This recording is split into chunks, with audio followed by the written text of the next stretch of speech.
Apa yang sebenarnya terjadi? Sementara itu Ibtu Rudiana yang juga ayah mendiang Eki telah menjalani pemeriksaan oleh Propam Mabes Polri. Namun hingga saat ini hasil pemeriksaan masih belum diketahui. Seberapa pengaruh hasil pemeriksaan terhadap pengungkapan kasus Vina ini? Kita akan membahasnya bersama Kabar Reskrim Polri tahun 2009-2011, Komjen Purnawirawan Ito Sumardi, Ketua IPW Sugeng Teguh Santoso, serta Kuasa Hukum Peggy Setiawan, Tony RM. Selamat malam. Pak Ito, Pak Sugeng, Bang Tony, selamat malam. Malam, Mas Davi. Selamat malam. Malam, Mas Wasid. Oke, baik. Saya ingin ke Bang Tony terlebih dahulu. Bang Tony, dari perspektif Anda ketika mendengar informasi bahwa ayah dari almarhum Eki ini diperiksa oleh Propam, apa yang pertama kali ada di benak Anda, Pak Tony? Ya, kalau memang benar apa yang dikatakan Liga Akbar dalam kesaksian yang sekarang ini, ya, bahwa sebenarnya ia tidak melihat peristiwa pelemparan batu itu, ya, karena kalau di putusan pengadilan Liga Akbar ini kan berbarengan dengan korban Muhammad Rizky atau Eki. Muhammad Rizky yang bonceng Vina, dia sendirian, ketika dilempari kemudian dia menyelamatkan diri, namun ada satu yang dikenali yaitu Rivaldi dan satu lagi Supriyanto. Saya semula berpikir yakin karena salah satu pelaku dikenali, ya, sehingga saya berpikir dari salah satu pelaku itu kemudian ngoceh sehingga pelaku lainnya tertangkap itu wajar. Namun belakangan ternyata keterangan itu tidak benar atau rekayasa, ya. Dan sebenarnya adalah dia ketemu dengan Rizky itu atau Eki, ya, itu di SMA 4. Setelah itu tidak tahu lagi. Nah, kemudian mengaku diminta oleh Ibtu Rudiana. Yang ada di pikiran saya, ya, ketika kalau benar diarahkan oleh Ibtu Rudiana, ya, selaku bapaknya, ya, berarti Pak Ibtu Rudiana ini kalau saya nilai ini seolah-olah agar pelaku yang dihukum ini, yang harus diadili ini, yang 8 orang saja yang sudah terlanjur ditangkap. Saya melihatnya mencurigai Pak Ibtu Rudiana ini ada yang ditutupi, ya, yang lebih besar. Saya khawatir itu. Kenapa saya mengatakan demikian? Karena sebagai seorang ayah seharusnya menginginkan ketika anak yang menjadi korban dan meninggal, menginginkan pelaku yang sebenarnya itu dan kalau bisa diusut setuntas-tuntasnya. Siapa saja yang terlibat. Tetapi ketika ada pengarahan kepada Liga Akbar agar seolah-olah yang dihukum adalah yang 8 ini dengan kesaksiannya itu, ya, dengan seolah-olah melihat pada saat pelemparan, maka saya mencurigai Pak Ibtu Rudiana ini, ya, tahu pelaku yang sebenarnya, kemudian ditutupi untuk menutupi kepentingan yang lebih besar. Saya khawatir itu, saya mencurigai itu. Oke, Pak Sugeng, Anda sepakat dengan Pak Tony? Sebenarnya ada indikasi yang ditutup-tutupi oleh Ibtu Rudiana? Pak Sugeng?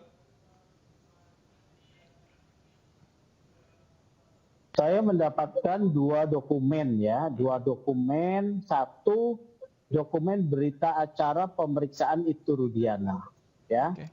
Di dalam berita acara pemeriksaan Ibtu Rudiana disebutkan laporan polisi itu tanggal 31 Agustus.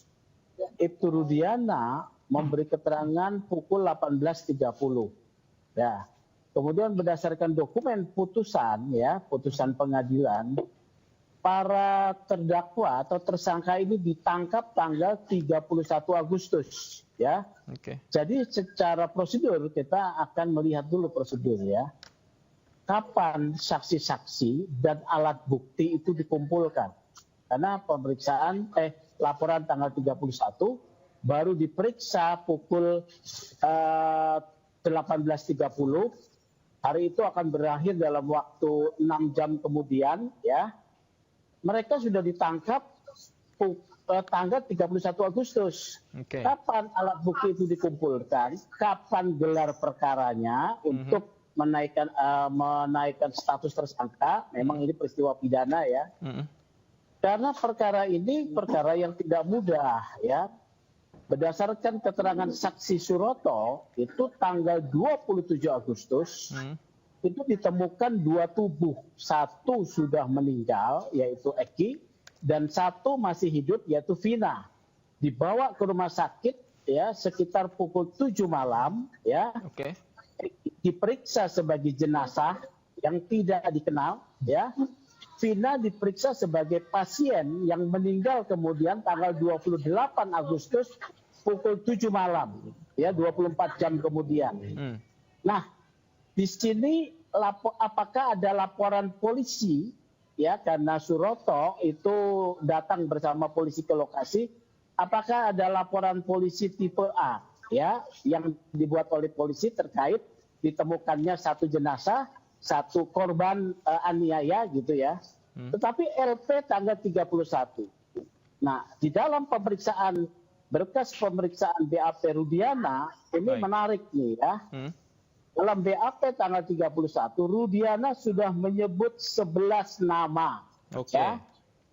Nah, artinya sudah ditangkap sebelum Rudiana diperiksa itu ya, karena 11 nama sudah ada identitasnya. Oke. Kemudian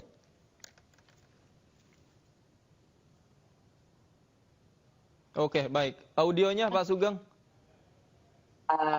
Iya, bentar. Ada pengakuan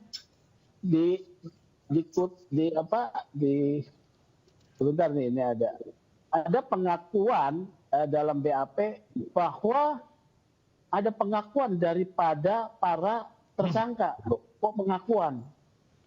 Sudah ditangkap baru pengakuan. Oke. Alat bukti yang lain baik. apa itu pada tanggal 31? Ini menurut saya unprocedural ya. Oke, baik. Karena ada proses pengumpulan barang bukti untuk perkara yang masih belum jelas ini perlu itu. Oke. Ya.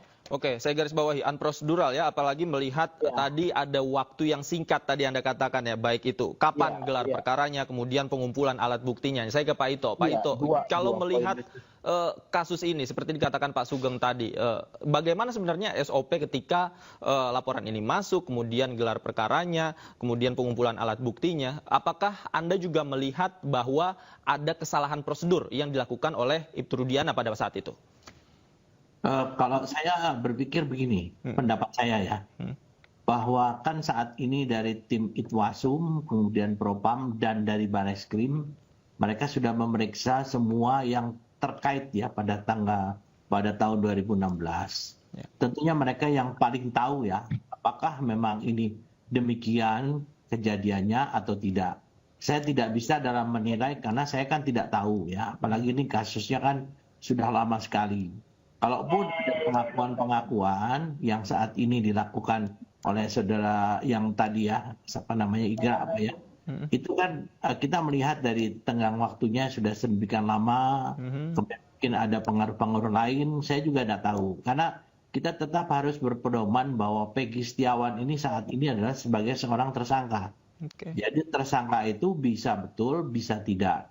Dan penyidikan ini hanya bisa dihentikan, pertama kalau memang penyidik meyakini bahwa bukti-bukti yang ada itu tidak memenuhi unsur atau tidak kuat.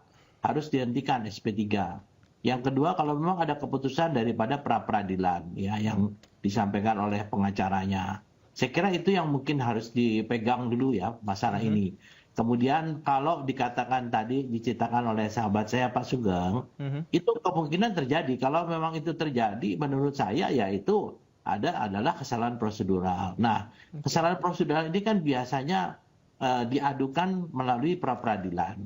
Kemudian dari pra-peradilan menetapkan seseorang ini masih layak ditetapkan sebagai seorang tersangka atau tidak. Saya tidak tahu apakah saat itu dilakukan pra-peradilan atau tidak. Nah, kalau tidak, ada hal-hal yang memang kelemahan yang sifatnya tidak substansial ya, dan tidak material. Itu biasanya oleh JPU dianggap bahwa itu masih bisa diteruskan kasusnya. Jadi kembali bahwa proses penyidikan ini itu adalah tergantung juga daripada seberapa jeli dari jaksa penuntut umum untuk bisa menentukan apakah kasus ini layak untuk di P21 ataukah tidak. Nah, saya juga tentunya di sini tidak bisa mengatakan apakah JPU juga salah atau tidak, karena saya tidak tahu kasus. Tapi kalau secara ada manajemen penyidikan yang diatur dalam Perkap Kapolri ya 1/25 itu mereka memang semua yang diperiksa ataupun ditangkap itu harus dilengkapi dengan surat-surat